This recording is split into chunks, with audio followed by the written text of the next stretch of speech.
Here we go.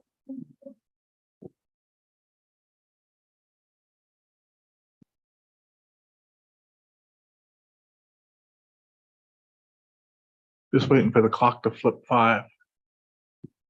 It's getting slower. Oh,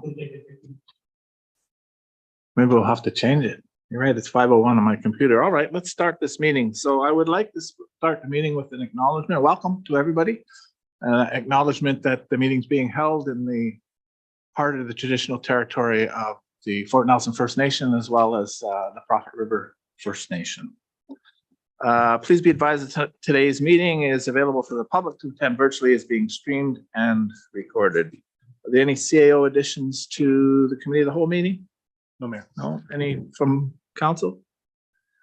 Okay, if everybody's okay, I'll come public comment period. Is anybody online that would like to speak to this? Anybody in the gallery that would like to speak to anything? No?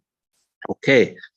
Then if everybody's okay with the agenda, we will move right to petitions. And so we have a Recreation Operation Manager, Jonathan Roberts here, who is going to introduce the folks from Lees and Associates. Hopefully they're online. Good.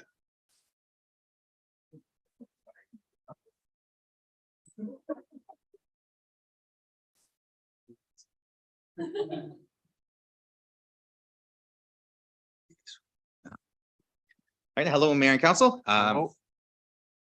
I think I'm on there. Got me? You got, yeah. Okay, good, perfect. I'm here today for the Andy Bailey Regional Park campground improvements. We came forward on August 14th with the 50% design that we've been working with Lees, and they've continued with their progression, and we're at the 95% design mark. So we wanted to come back, report to you guys as well, so they can present, and then we can have some discussion and some questions and see how we want to proceed. So at this point, I'll turn it over to them so they can do the slideshow, and then we can check after that.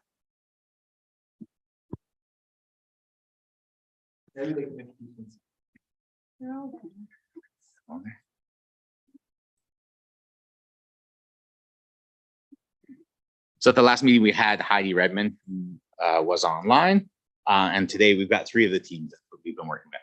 Heidi, as well as Ivy and Patrick. We see Patrick up there now. Heidi again. And I believe Ivy was coming. She's sharing. Oh, okay, perfect. Perfect. Okay, they're all there. I'll turn it over to them. Thanks, Jonathan. Good evening, Mayor, Council, and members of staff. My name is Heidi Redmond, Principal with Lees and Associates. We're delighted to join you this evening to provide a progress update on the detailed design for improvements at Andy Bailey Regional Park and Campground. Next slide. Our agenda this evening includes quick introductions and a project overview, followed by a summary of detailed design updates of the accessible improvements, a recap of grant funding goals and budget, and next steps. Our presentation will be about 10 minutes with time for questions at the end. To recap, the overall objective of the Andy Bailey detailed design improvements is to increase accessibility in all aspects of the park. To this end, our last presentation covered what is accessibility and what we heard from the community to make this a truly accessible space for all users. Next slide. At this time, as Jonathan mentioned, we have completed the 95% design milestone and are at the stage of finalizing issued for tender documents as the next step. This includes drawings and technical specifications for the proposed upgrades to tender-ready status. The regional municipality's environmental consultant is also finalizing the environmental management plan for the park upgrades, which will ensure the construction meets all of the environmental requirements of the province, including migratory and fisheries considerations. The intention is to begin construction in the spring of next year and progress to full completion by the fall of 2024. I will hand it over to Ivy now to cover the accessibility features and design updates. Great, thanks, Heidi. So I'll walk through how we are responding to the community priorities and provide a summary of the key improvements and accessibility features that are being designed for in Andy Bailey Park. So first is improving camping areas. So highlighted in green here shows 2 new back-in vehicle campsites that could also accommodate a smaller RV or a truck with a smaller trailer. And there are also 2 new RV campsites, which were converted from 3 existing campsites. As well, we have 4 new walk-in tent campsites along the lakefront. So there are a total net of an addition of 5 campsites to the park. We're addressing accessible movement and circulation throughout the site with improvements to pathways and accessible parking. All pathways will have an accessible slope of less than 5%. And the design includes the addition of 2 accessible parking spots at the beach, as well as a drop-off area and temporary parking near the beach toilet building. And 4 additional parking spots to serve the walk-in campsites. Improvements and additions to the site amenities include in purple, a nature play area featuring accessible equipment. In orange, the replacement of the existing toilet buildings in 3 locations with accessible vandal-resistant toilet buildings. In the blue, an accessible dock and non-motorized boat launch.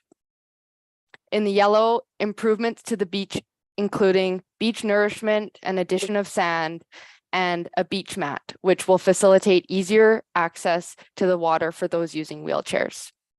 And finally, in green, some new structures, including 2 bug shelters, one at the beach and one at the boat launch area, a changing shelter, and a storage shed.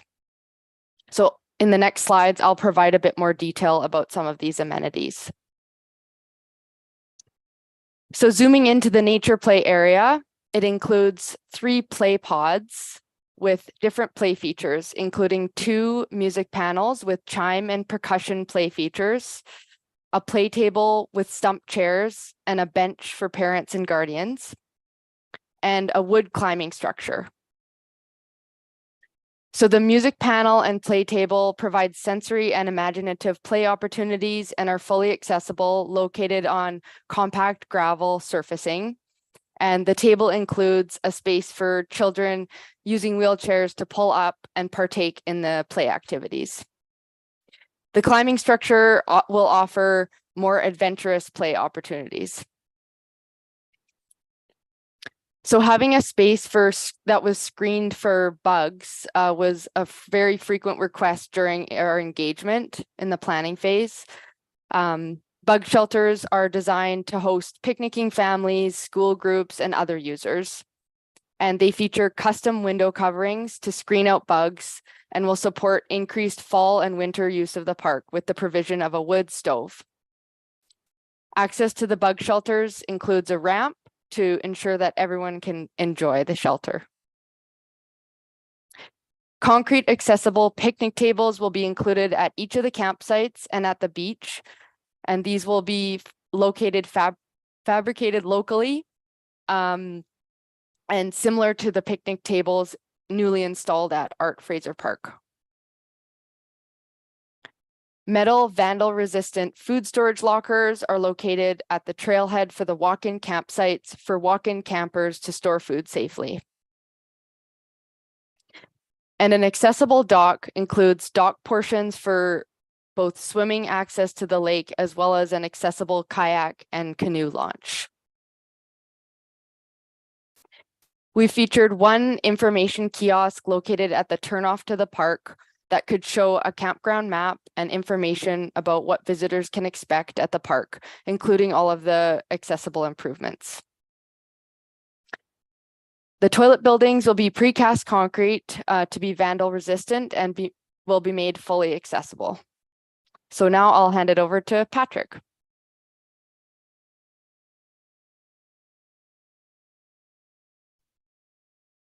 Thanks, Ivy.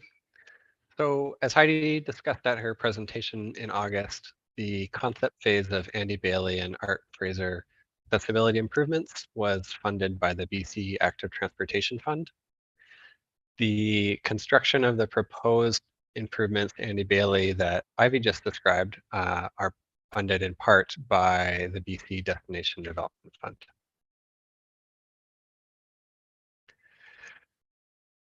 The Destination Development Fund grant covers specific accessibility items shown on the left-hand column, such as vehicle and RV campsite upgrades, the bug shelter at the beach, and accessible dock. Items in the right-hand column are additional needs identified through the community engagement sessions, and costs for these items will be covered as a capital request or through other funding sources.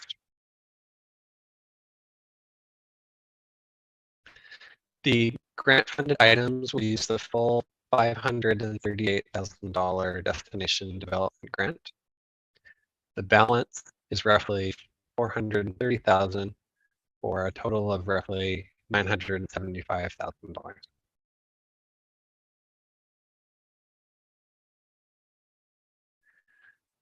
So the next steps, as Heidi mentioned, are finalizing the issued for tender design and specifications, which we hope will be ready next week. Then it is permit applications, including a provincial water sustainability application for in-stream works, which is the beach sand nourishment, Federal Department of Oceans and Fisheries review, and the local building permit, which will all be submitted shortly. After that, the project will be tendered either this fall, late 2023, or in the new year, early 2024, and a contractor will be procured. Construction will then be in two parts. Clearing of vegetation in the spring before bird nesting begins is the first component, and then a pause with the bulk of the work starting in July and continuing to early fall, with the beach rehabilitation needing to occur between July 15th and August 15th.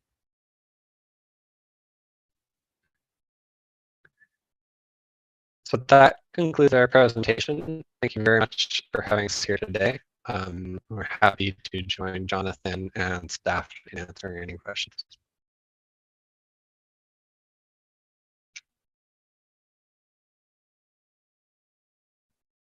Thank you very much for your presentation. Appreciate it. I've got a couple questions, but I'll ask council if they would like to ask a few themselves first. Yeah, Go can we Fairway. just go back to the screen that showed the components of this plan that are not included in the 538,000 grant, please? Yeah. Thanks. Yeah, that's really hard to see. Yeah,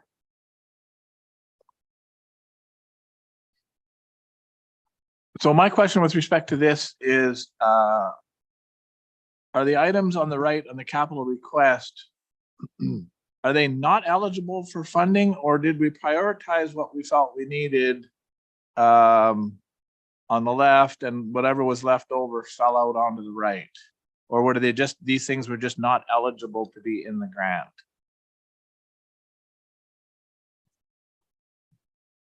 So I think I can speak to that.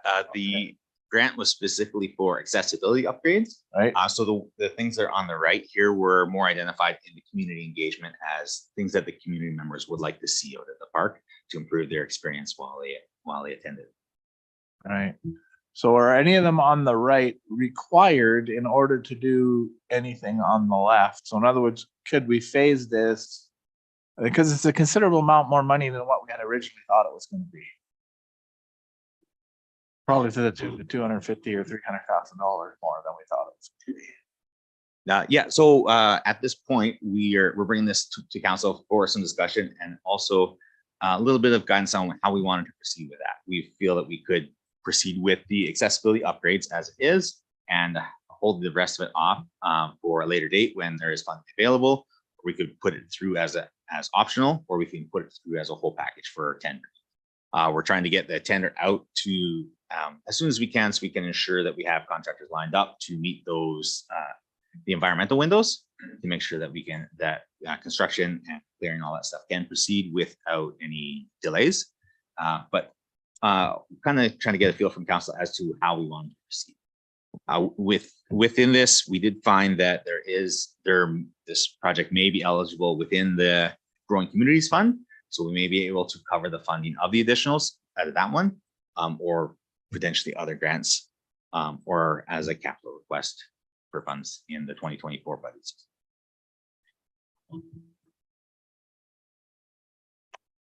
Have you got any other questions? Have you got questions? I mean, I jumped in. Oh, that's okay. Yeah, sorry. Go ahead. No, that's good. So can you give me, some information on the storage shelter? Like, what is the plan for that? Where would it be located? What would it be what's the intended use of that?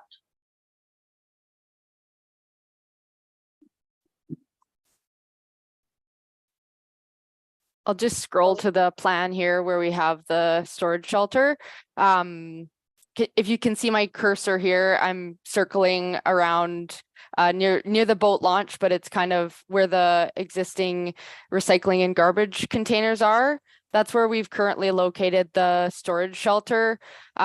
We've had some discussion about the location of this shelter with the team, and we've decided that that's the most central location and least likely to be vandalized location. I believe, Jonathan, you can correct me if I'm wrong, but the intent of the storage shelter is to store items seasonally. So, for example, the beach mat that I referred to that will be rolled out onto the sand to allow wheelchairs to access the water that will be rolled up in the winter and stored in that storage shed. Could be used for seasonal maintenance equipment. It's been sized appropriately for the storage of that storage mat, but there's the beach mat, but there's other uses for it as well.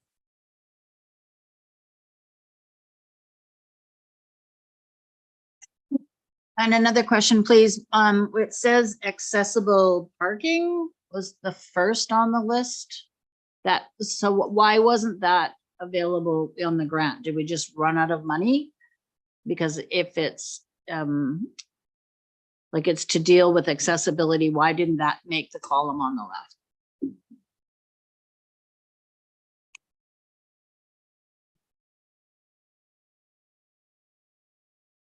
I believe for this one, increasing the accessible parking was after the grant application had gone in.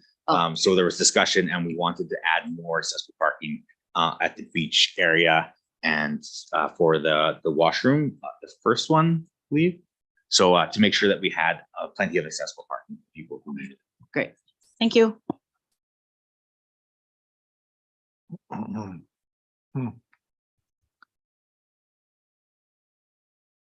All right.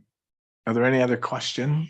So where would the bins for garbage go now that we put a shed inside the shed to keep the bears from getting it? No, in our parking, I'm guessing in our parking. I think the intent was to leave the garbage and recycling where it is, but to locate the storage shed just behind them on the slope there.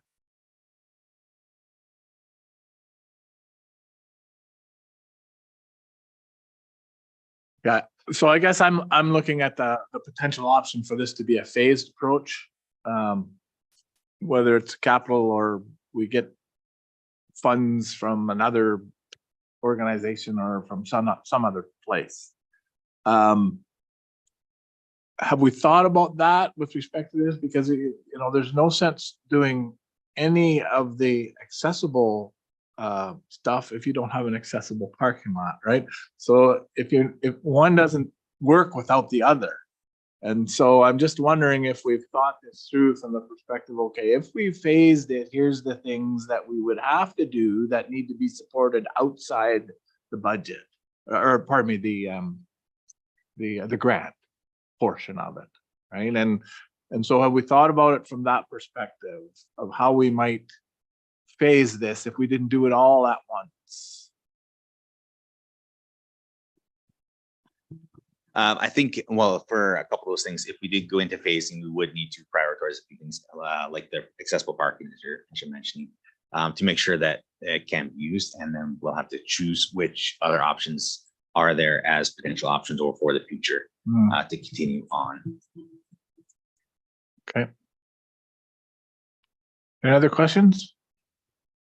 Councilor Roper? Yeah, I think for me, I would like to see a project that is at least, 75% subsidized with grants, and then the other 25% we could probably find those funding sources elsewhere. But I agree with Mayor Fraser's, you can't have one without the other as far as accessibility goes. So, yeah, that's my thoughts. Councilor Going? Yeah, I'm wondering if council would entertain having a conversation around those specific items that aren't currently included in the grant. Like how do we feel about having two, if we had to choose, would we want 2 bug shelters? Or could we start the project with 1 bug shelter? And then I'm not sure about the 4, and we have no costs.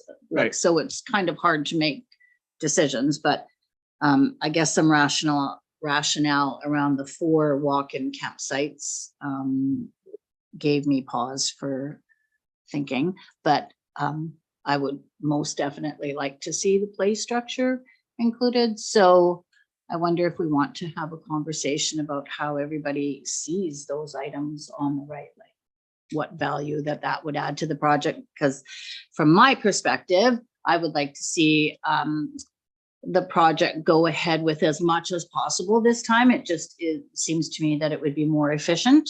Wouldn't have to be applying for permits for yet another year and having disruption to the park for another year.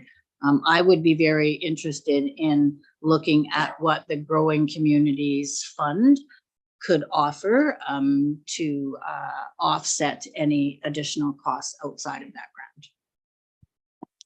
Whether there's anything available at NDIT, perhaps the playground won't be, but some of the others might be available in the NDIT grant. So I'm open to the discussion about the individual things, but I don't think there's enough information. I mean, I think if we could have another report that talks about the individual costs of these things, and then, because really what you're talking about is potentially prioritizing and or at least up at what needs to be in if you were going to do a phase 1 and a phase 2. What has to be in, what can be out. Just thinking along that perspective. I don't know that we have enough information to choose which item in the plan should be there or shouldn't be there. There's a question for staff.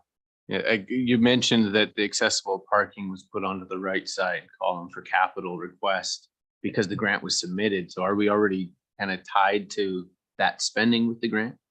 Or would we even be able to alter and try to do a phased approach? I'm not sure if I completely understand the question, but I think as far as I understand, the grant is there for the amount for some identified items that fall under the accessible class. So they were put in as these items for the grant. So we Does that just make have to sense? get approval if we were to alter things, I'm guessing. That may be an option. I don't know if we can or not. If I may, I'll shed some light. So when we originally put the grant in, if you recall, it's back last year, where we were up against a window to get the grant application in, or within hours, I think, just getting that submission, we send on the submission. Since then, there's a number of components that's happened. We've had creep when it comes to inflation. So there's components of the grant that if we were able to put the grant application today, knowing indeed have some ideas on design, there's a possibility most likely that the funds that requested would be more, but we can't do that because we're limited to what we had at the time of the application that went in.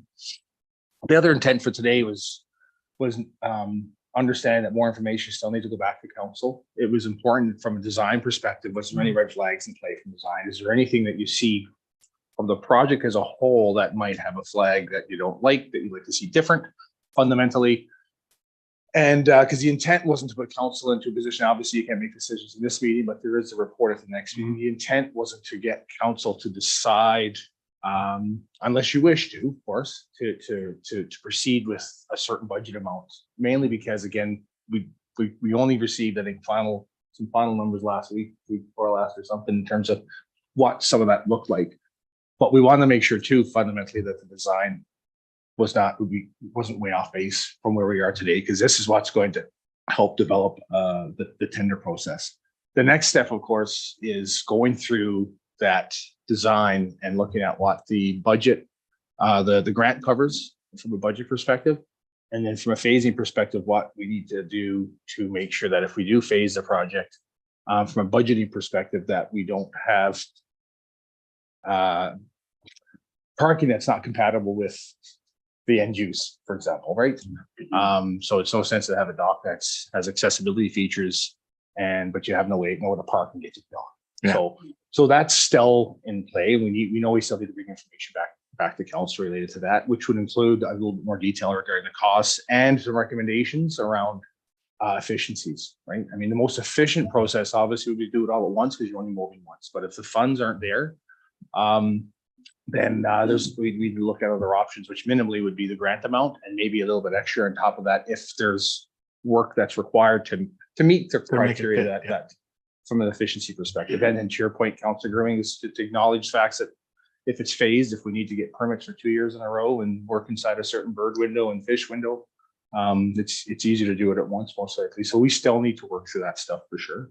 But I fundamentally was to confirm that, are there any red flags with the design itself? Anything you see that's flag? We know we've chatted about concerns potentially about vandalism.